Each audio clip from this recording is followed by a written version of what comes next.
At the opening of the invasion, as externals raced inland and began conducting their cross-border battles with local American military, paramilitary, and armed civilians all along the south-central sector of the invasion's border areas, the Trojan shock armies within the nation, including the 77th PLA Group Army, an active duty PLA Ground Forces Group Army which had forces in southern Oklahoma adjacent to Fort Sill and Lawton, as well as in northern Texas, which were now encroaching upon the Sheppard Air Base.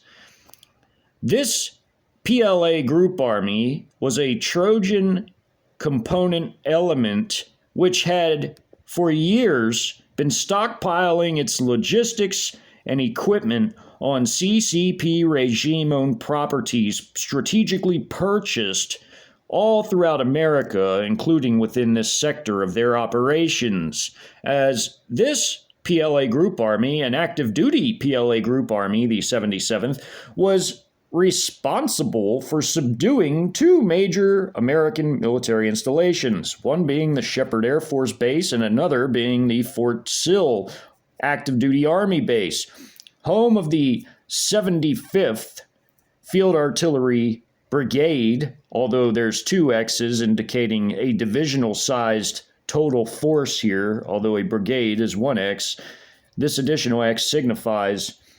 for simplicity's sake, that there are other elements on the post, which will be explored when that battle is covered. The 77th PLA Group Army would simultaneously, as its subordinate units were split between southern Oklahoma and northern Texas, would subdue both installations with very generous air support from a single H-6K PLAAF Heavy Strategic Bomber Squadron, a J-10 Fighter Aircraft Squadron, and a JH-7 Ground Attack Strike Aircraft Squadron. As the battle at Sheppard Air Base was underway, it began an hour and a half into total hostilities, as in 1:30 a.m., as these Trojan Shock Forces broke out of their CCP properties arrayed around the Wichita Falls and Sheppard Air Base area, and for the most part had quietly moved into position, arraying themselves strategically around the city in a manner by which they could cut off the city, surround it, clear it, and especially do the same with the Sheppard Air Base, which was the highest priority of this entire battle, as the 77th Special Operations Brigade of the 77th PLA Group Army, as well as the 150th Mountain Combined Arms Brigade, would simultaneously completely blitz the installation with a full frontal attack under heavy, generous artillery support from the 39th Heavy Combined Arms Brigade's Artillery Battalion, firing its 152 millimeter shells from their Type 83 self-propelled 152 millimeter howitzers, as well as 300 millimeter rocket fire coming from off-map from their artillery brigade in the Fort Sill area with its extremely long-range A300 systems, which were the longest-range rocket artillery system in the world. In addition to their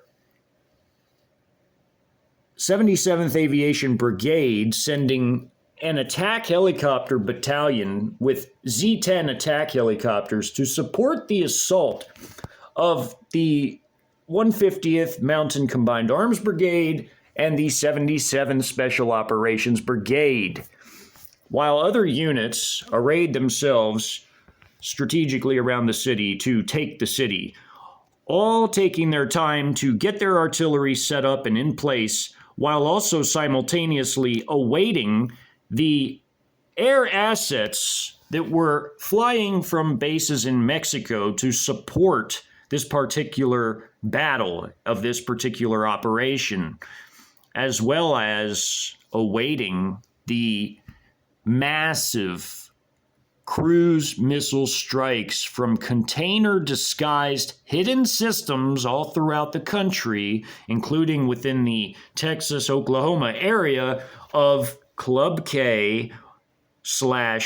YJ-18C container-based cruise missile systems. The YJ-18C being a Chinese supersonic cruise missile and the Klub-K being a Russian caliber cruise missile, which was also supersonic, both disguised in container systems built by both nations, China and Russia, respectively. The YJ-18C being a Chinese container missile system, whereas the Klub-K was the Russian version. As these systems would fire off in specially timed salvos to keep missiles airborne for as long as possible, as there were 10,000 of these different container missiles placed all over America, that equaled a grand total of 40,000 cruise missiles, as each container system carried 4 apiece. As the timing of the assault was to begin at the 1.5 hour mark, as these forces spent the first hour and a half getting themselves in place and diligently preparing their positions for the assault on the city and the Sheppard Air Base, as was likewise occurring in the Fort Sill Lawton area, which was also being carried out as an operation by other combat elements of this same 77th Group Army. These forces now were in position and were about to carry out their blitz attack on the air installation, as well as clearing armed civilian resistance from the city itself, as control of the I-44 interstate corridor, which literally began inside of Wichita Falls and went north into Oklahoma, was of vital importance, as well as some additional state highways consisting of Route 377 here, 281 here, and 287, which traveled from east and then continued to the northwest, with I-44 going straight north here. This being somewhat of a vital road and rail junction itself, as Wichita Falls had rail connections to other areas of the country, in addition to its road hub connecting to other areas of the state and Oklahoma adjacent to this area. These forces had the luxury of time in order to move into position and not be discovered widely, as the tandem cyber and anti-satellite strikes that had disarmed America's ISR capabilities, its eyes and ears, made America deaf, dumb, and blind as a whole, including the tandem cyber strike, which dismantled its entire grid network of power and water, as well as its telecom, internet, and also even its military networks, which had connections to the internet as well, making the military ISR network of America non-existent from the anti-satellite strikes, and also satellite data transfers and GPS and even satellite phones were now, for the Americans, non-existent, in addition to them being left in the literal dark due to the cyber strike. This allowed all of these PLA units to move themselves into position and ready themselves diligently for their main assaults on the city and the Sheppard Air Base, especially, with at the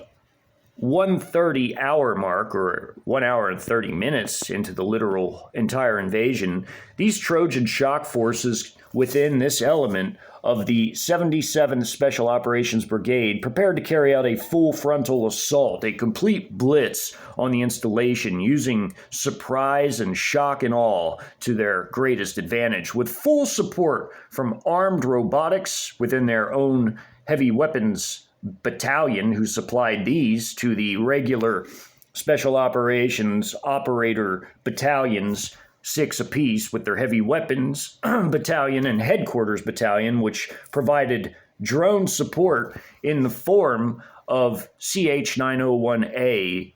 loitering munitions, as the Heavy Weapons Battalion provided FPV drone operators, which were quadcopter drones fitted with munitions which could destroy vehicles or small groupings of infantry forces.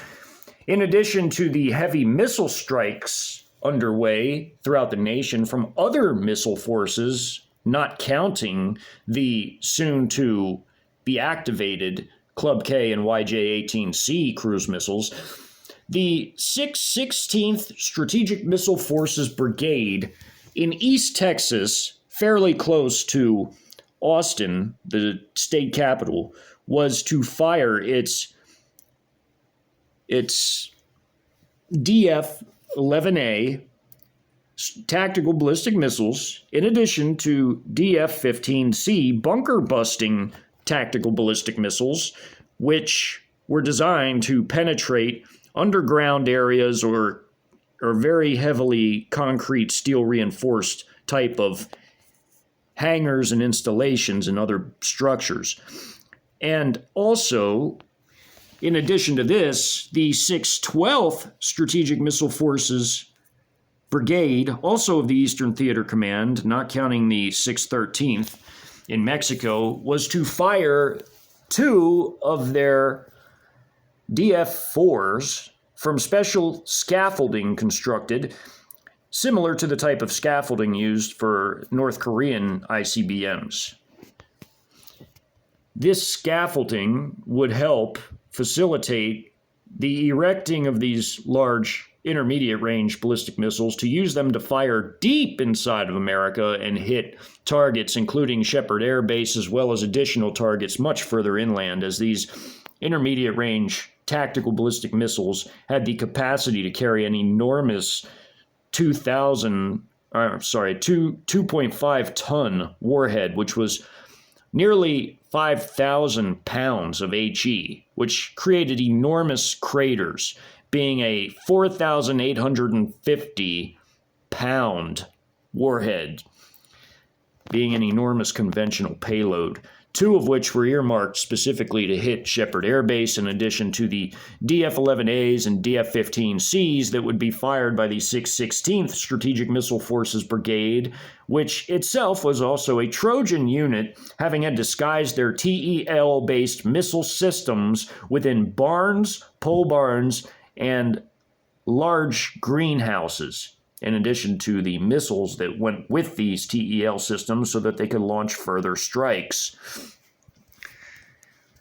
The cruise missiles would begin firing within a mere 30 minutes of the entire assault occurring on the installation and city, with these cruise missiles primarily targeting Sheppard Air Force Base as it related to the cruise missiles being fired from the container-based systems, both the Klub-K and YJ-18Cs, into this specific area, many earmarked for the Sheppard Air Base itself. When the battle officially began, insofar as the combat, all of the battalions of the Special Operations Forces standard operators, being 6 total, assaulted the installation, with 2 hitting the most northern end, led by its advanced spearheading companies, with 4 attacking the center, and the Heavy Weapons Company moving in closer to effectively cover the installation with their 82mm mortars, operated by the mortar platoons within these heavy weapons companies comprising the battalion, as well as to send in FPV drone operators closer to the action where their regular operators were operating in order to support them with said FPV drones, with the headquarters battalion firing their loitering munitions in the form of the kamikaze CH-901A drones. And these were fitted with HE warheads instead of heat warheads or fragmentation warheads, as these HE warheads would be effective against lighter armored vehicles and groupings of dismounted infantry-like forces. As all of this was occurring,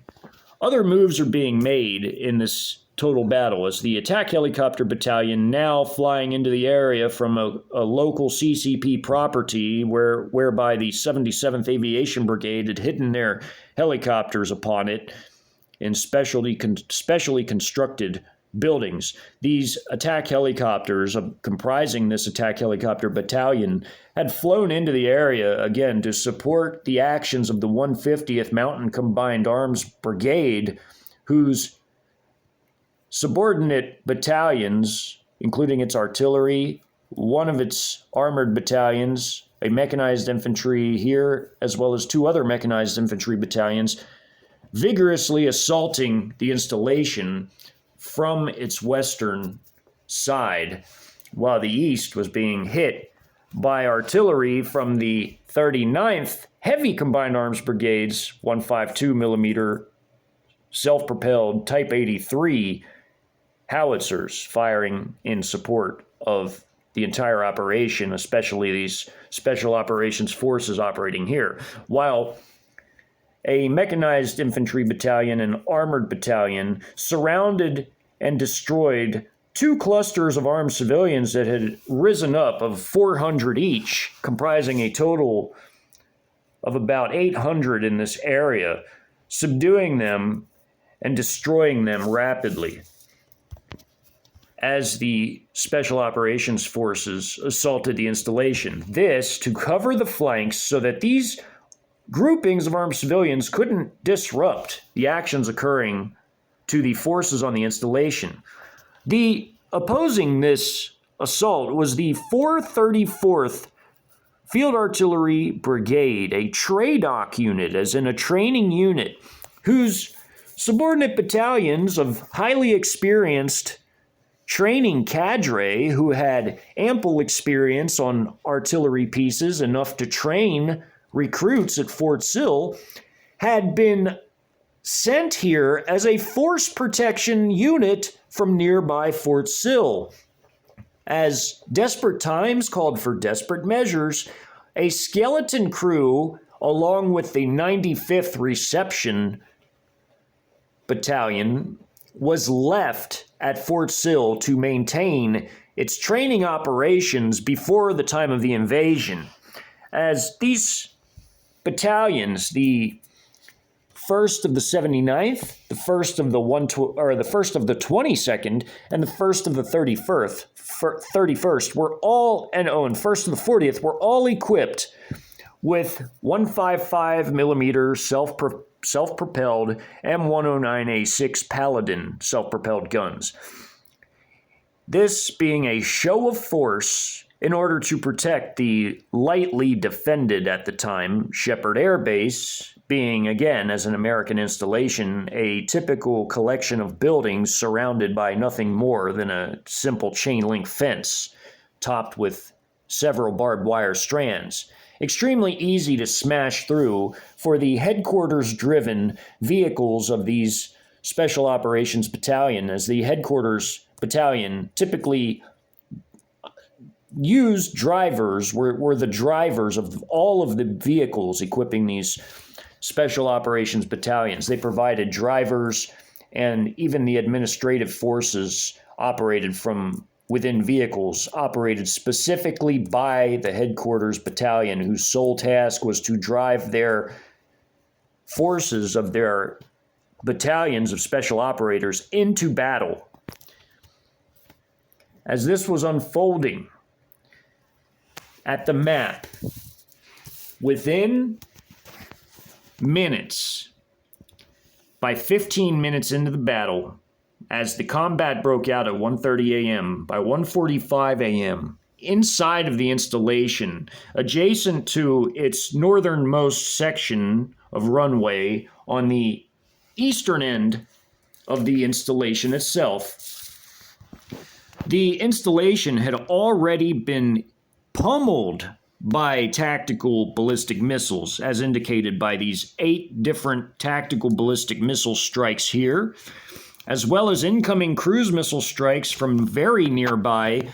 Klub-K container-based missiles, or YJ-18Cs, the Chinese versions, which likewise began to fly in around 2 a.m. as the fighting was now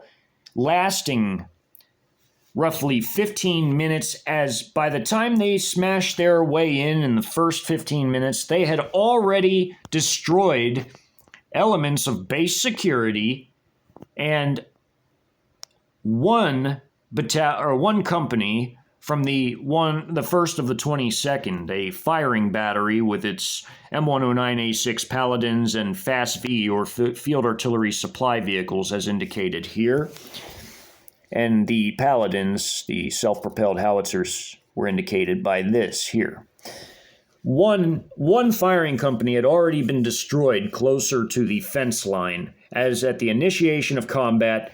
the spearheading companies of the 6 regular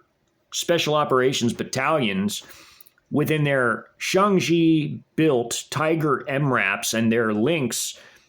armored all-terrain fighting vehicles had rolled up to the perimeter of the base,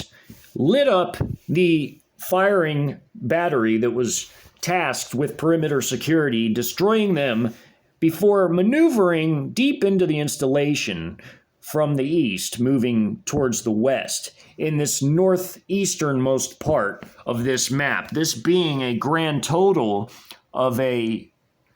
1 kilometer by 1 mile map in terms of scale. This being a kilometer and this being 1 mile. This is just in terms of the scale of this segment of the much larger battle occurring at this installation. As the fighting was already underway, the air assets, the fixed-wing aviation assets that were to support the ground operations were now entering the airspace of Wichita Falls and proceeding towards the Sheppard Air Force Base. This included most of the JH-7 ground attack aircraft, 2 of which are pictured here and here, dropping 4 1,000-pound munitions at the opening of this map. As many things are going on at the initial opening of this map, including a Chinese DF-11A about to hit this already battered structure, which had been battered from missile strikes occurring across the street, where many hangars for the aircraft, the training aircraft, as the 80th Wing and the 83rd Wing were training wings equipped with T-38C Talons, as well as the Texan IIs, which were prop planes, such as this one abandoned here on the taxiway, and this one that was taxiing to take off on the runway was likewise abandoned as soon as the first tactical ballistic missiles and artillery began to hit the installation, with the pilots taking off running for safety, although many were annihilated in these strikes that began occurring throughout the installation. As the opening of this map indicates, these 8 crater holes right here are where buildings once were, and some on the edges are rubbled buildings here and here and here. This is where artillery was striking and destroying these buildings, and there's some rubble there and rubble surrounding these big crater holes from these tactical ballistic missile strikes of DF-15Cs, DF-11As, the DF-15C being the bunker buster, DF-11As, and also there were 2 large intermediate range DF-4s fired at this installation from deep inside of Mexico, hitting and creating the largest craters of all, as they carried the heaviest payload of all the tactical ballistic missiles being used against the installation, although all of them carried a relatively large payload, larger than even the cruise missiles, which carried a decent amount of HE. During the opening of this,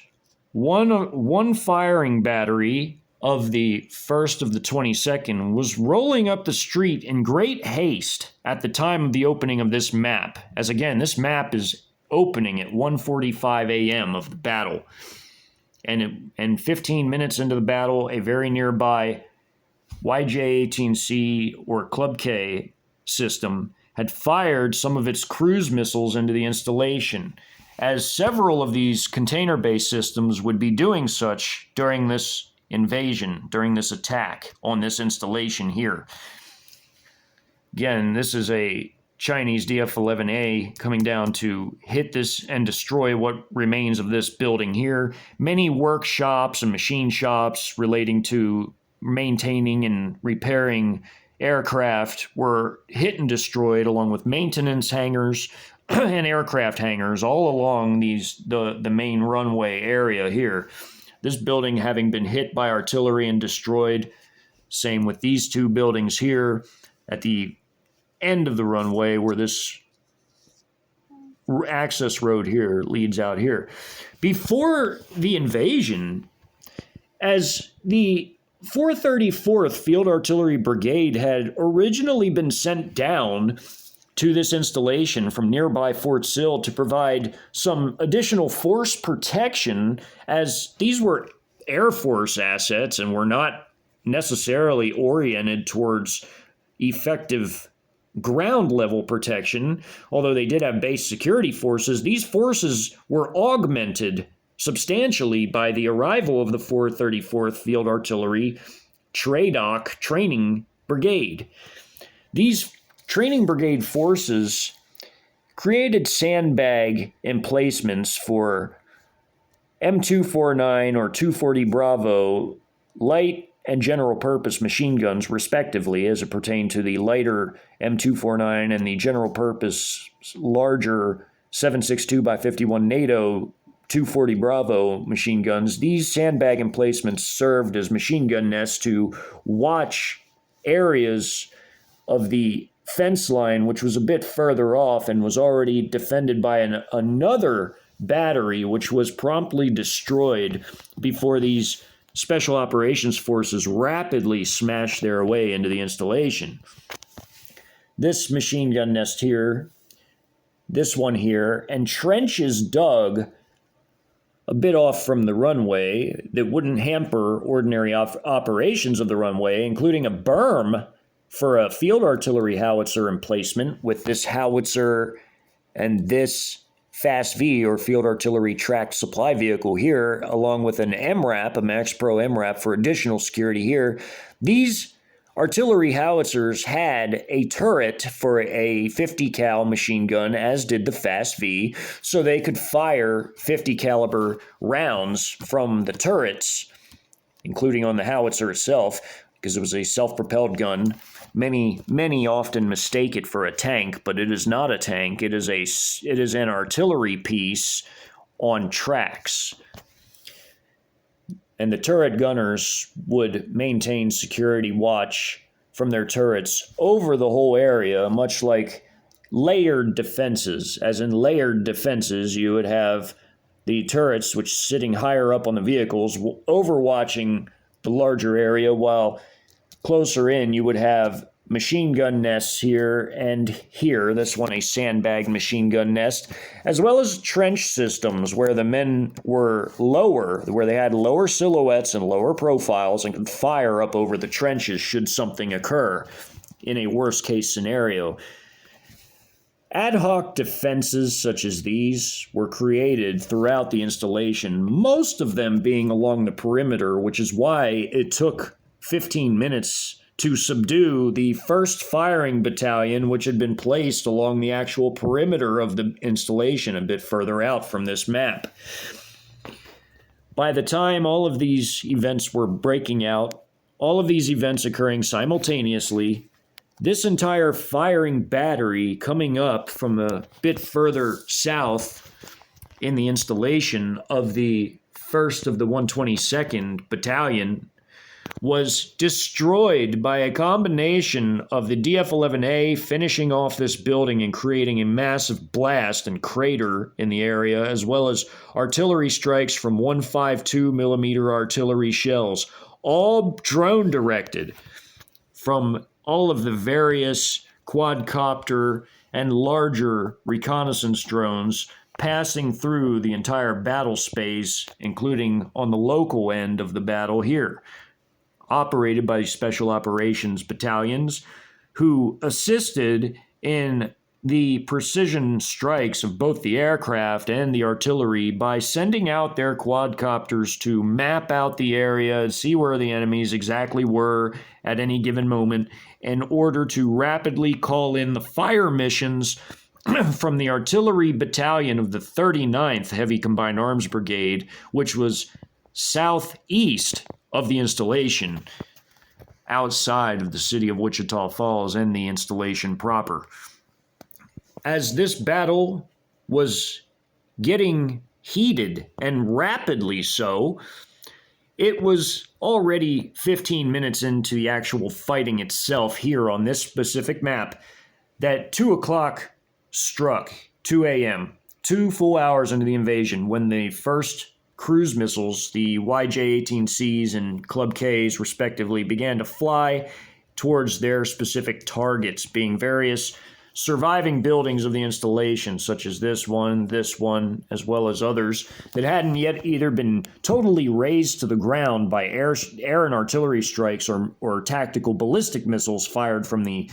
Chinese Strategic Mssle Forces Asslts, both the Trojan 616th Strategic Missile Forces Brigade inside of Texas, adjacent to the Austin area, and the further afield, out of the country, 612th, which was firing the intermediate range DF4 tactical ballistic missiles with their enormous 2.5-ton payloads.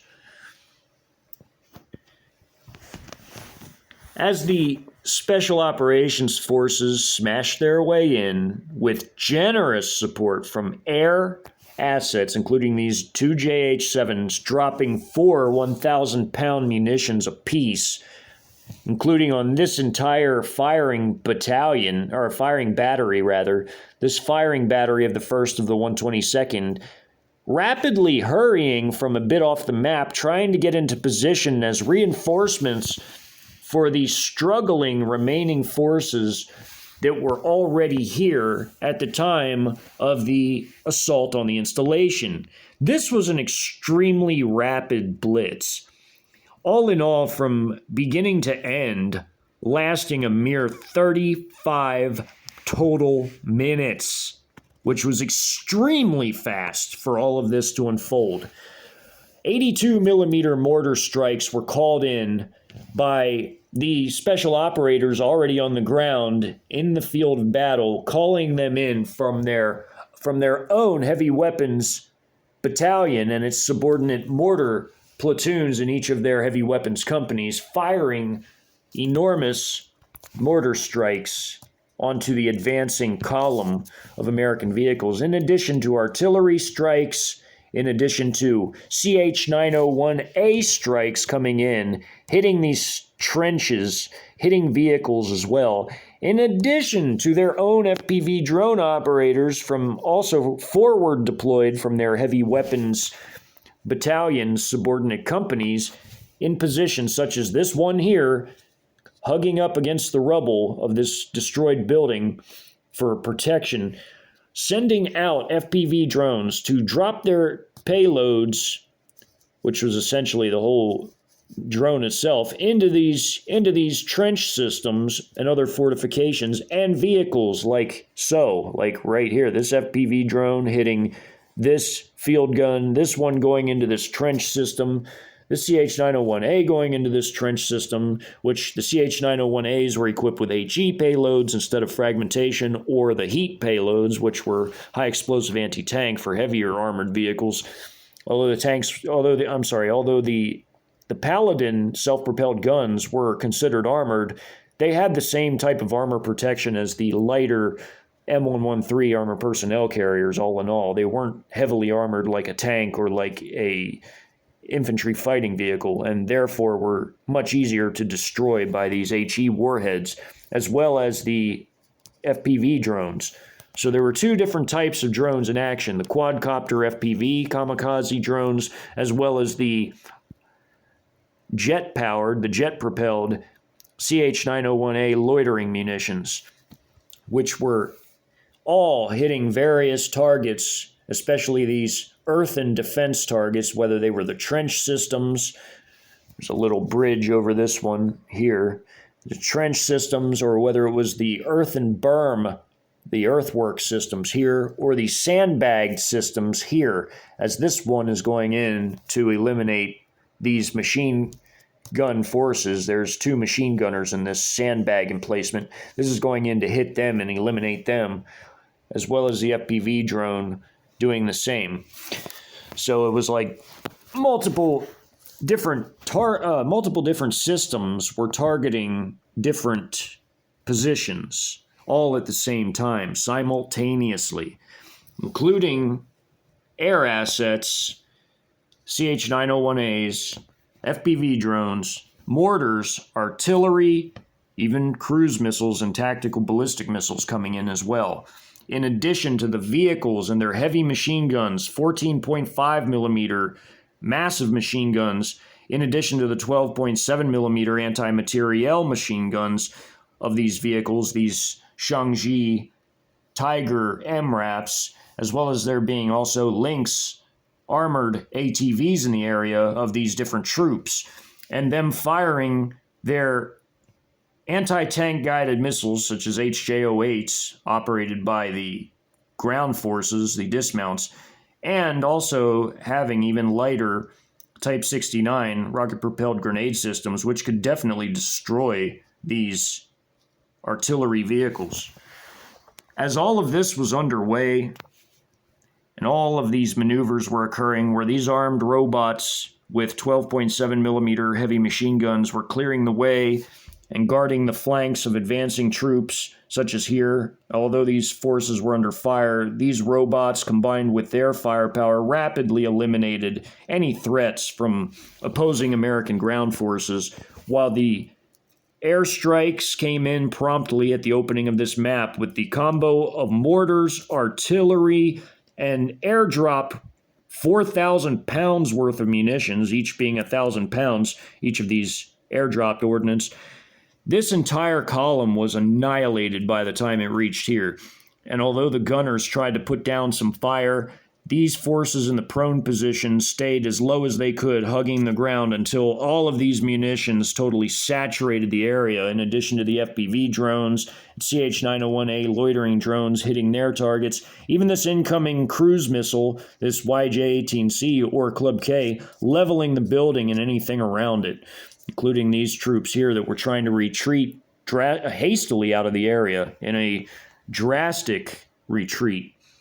While these forces moved in, they were annihilated by the impact of this cruise missile, as indicated by the fully red encapsulated arrow.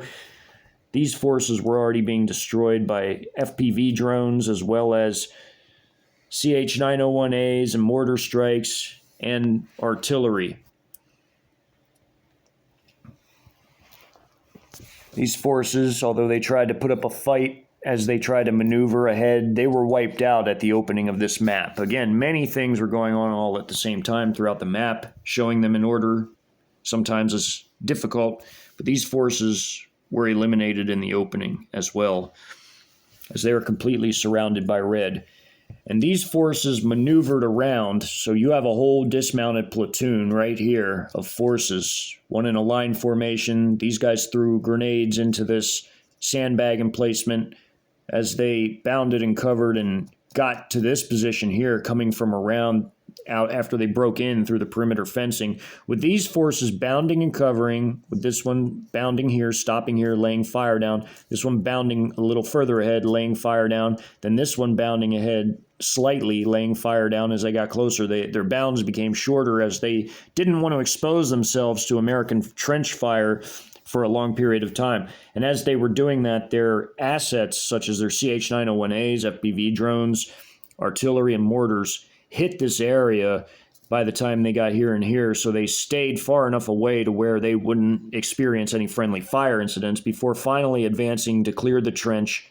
as did these forces do the same here, them firing into the area here and also pinning down any potentially surviving forces in this sandbag emplacement that weren't destroyed by the FPV or Ch901A loitering munitions or missile strike that hit this area. Upon doing so, they cleared the trench, made sure that everything was clear, and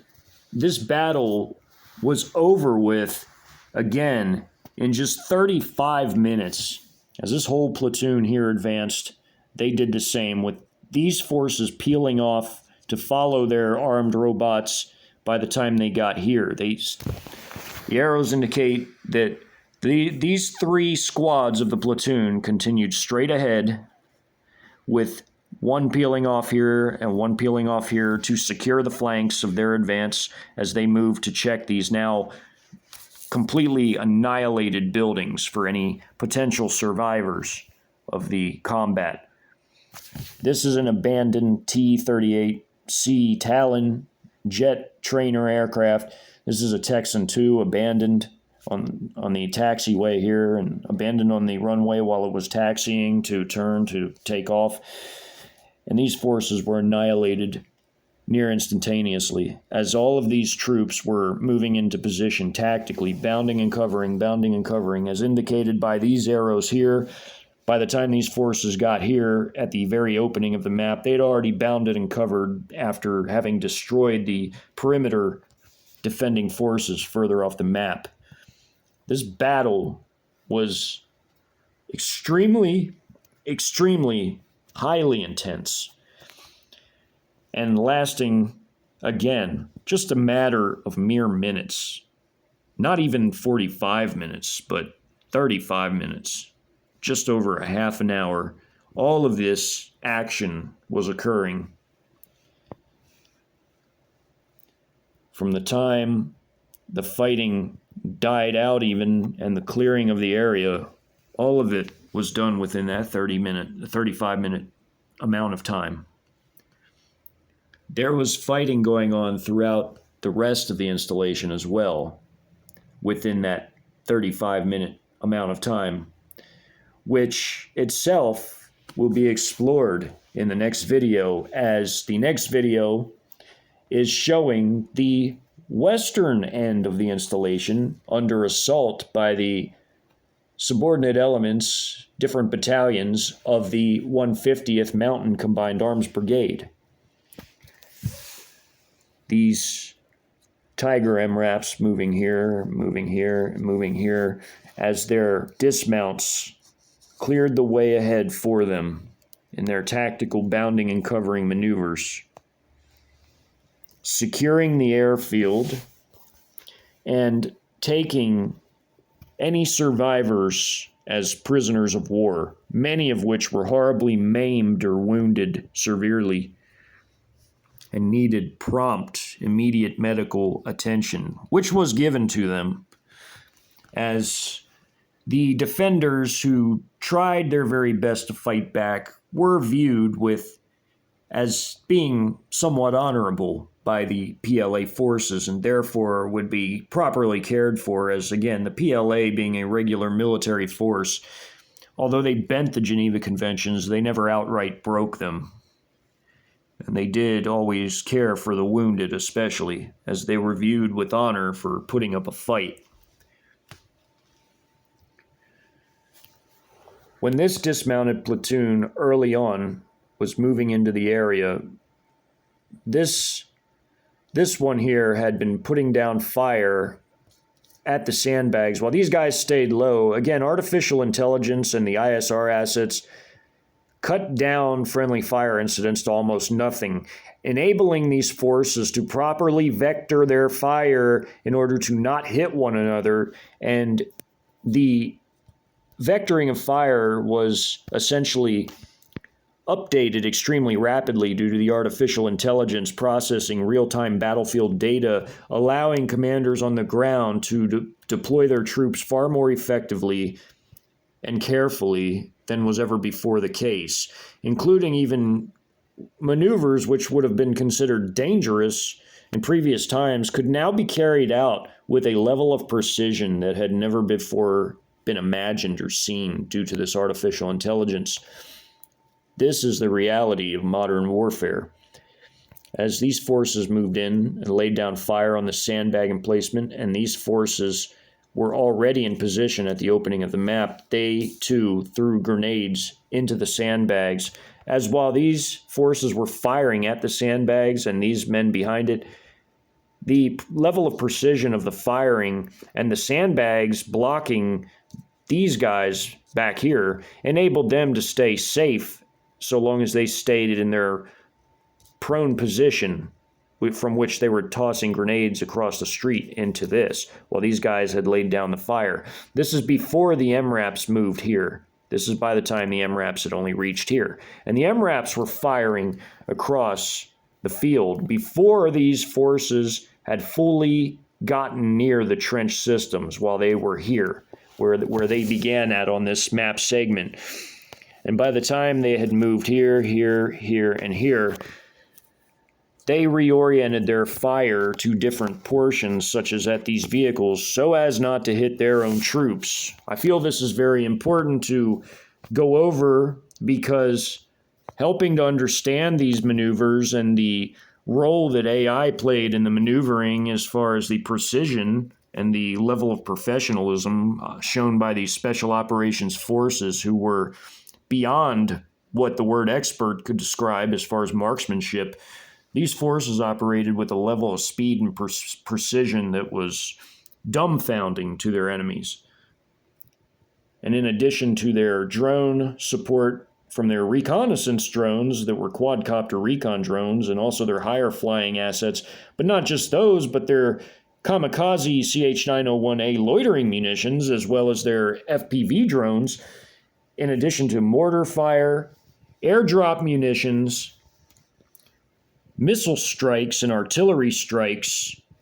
and armed robots ensured that the enemy could literally do almost nothing in response. And although these forces are surrounded by green, as in they were taking fire, nobody was killed there on the Chinese side. There were no KIAs on the Chinese side. There was only a few WIAs. Again, due to the overwhelming firepower and the lack of time for advancing units moving into the area or units in the trenches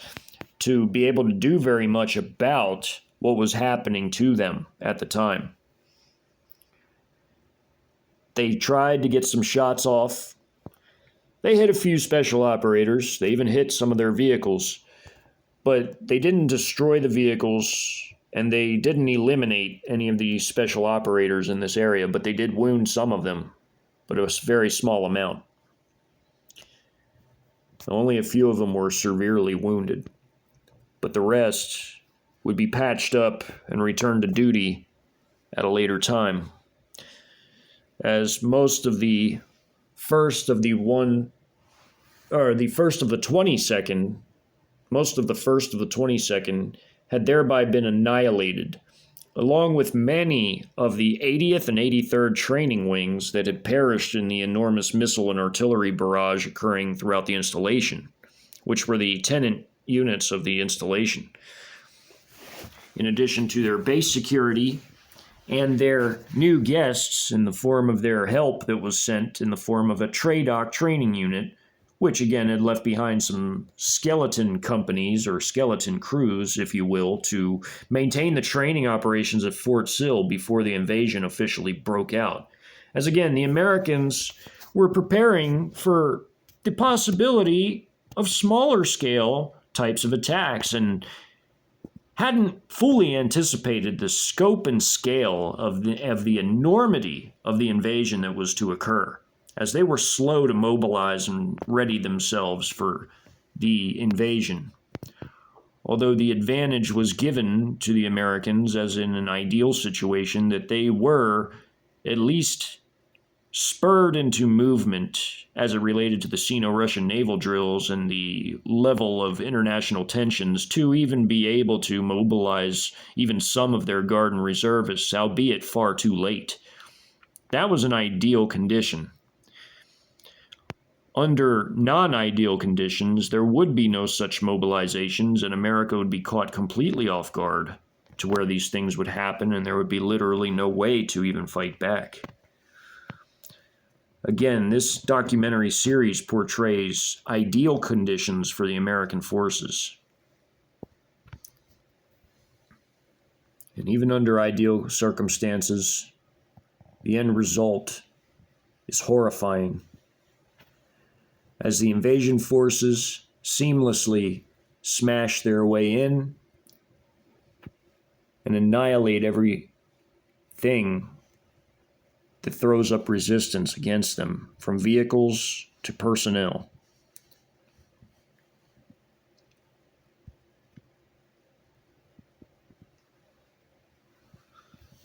As the fighting was occurring in the northeastern portion of the installation,